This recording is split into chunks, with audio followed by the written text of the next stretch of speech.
En el Distrito Informativo te presentamos el comentario de la periodista Oglanesia Pérez. Señores, si al Congreso llegó la formulita, aquí me pusieron el cronómetro. Ay.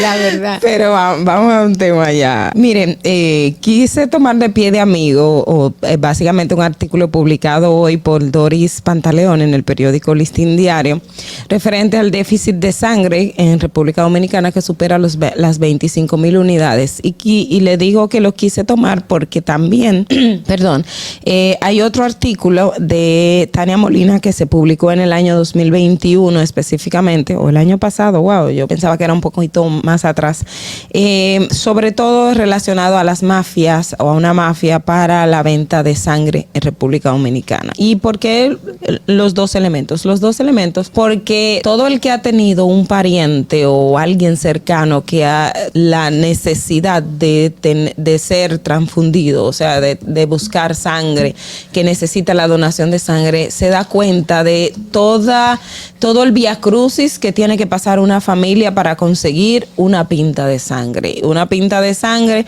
por diferentes aspectos. No solamente la que tiene que ver con el donante, que es uno de los que es esencial a la hora de ir a donar sangre o a comprar sangre también, que tienes que llevar un donante para reponer esa sangre. Y mucha gente se pregunta, pero si yo llevo un donante, ¿por qué me cuesta tanto adquirir una sangre o por qué no puedo adquirirla? Pues básicamente hay unos aspectos fundamentales. Uno, tenemos todavía mucho la necesidad de tener más bancos de sangre en nuestro país, pero además del tema del banco de sangre, el año pasado estábamos en un 1% de la población que dona voluntariamente cada año sangre para sostener esos bancos. Entonces, hay dos elementos esenciales. La falta de un equipo o personas que voluntariamente se dediquen a la donación de sangre porque no entienden, algunos sí entienden la importancia, otros porque no lo pueden hacer por muchos tabúes que hay, y sobre todo también porque está la parte de esta mafia que vende sangre, señores, hasta en los colmados. En ese trabajo investigativo periodístico se dio cuenta, Tania Molina lo recabó, que ibas a buscar sangre, de hecho cerca de la Cruz Roja, y te encontrabas un colmado que estaban vendiendo sangre, que la tenían almacenada en los freezer y te las vendían y te la ponían en hielo.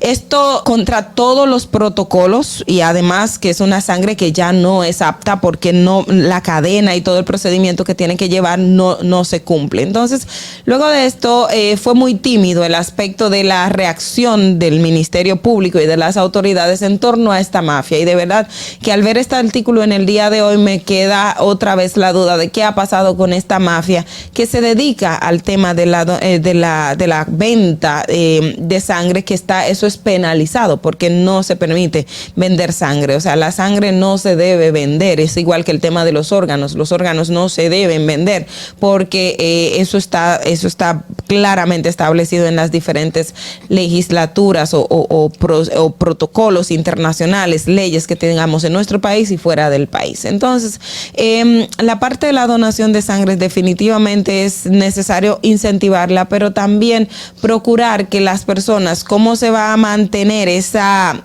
balanza, porque también la gente que va a comprar sangre te dice, o que va a buscar la sangre, la compra y lleva un donante y luego te habla, pero es que tiene un costo muy alto.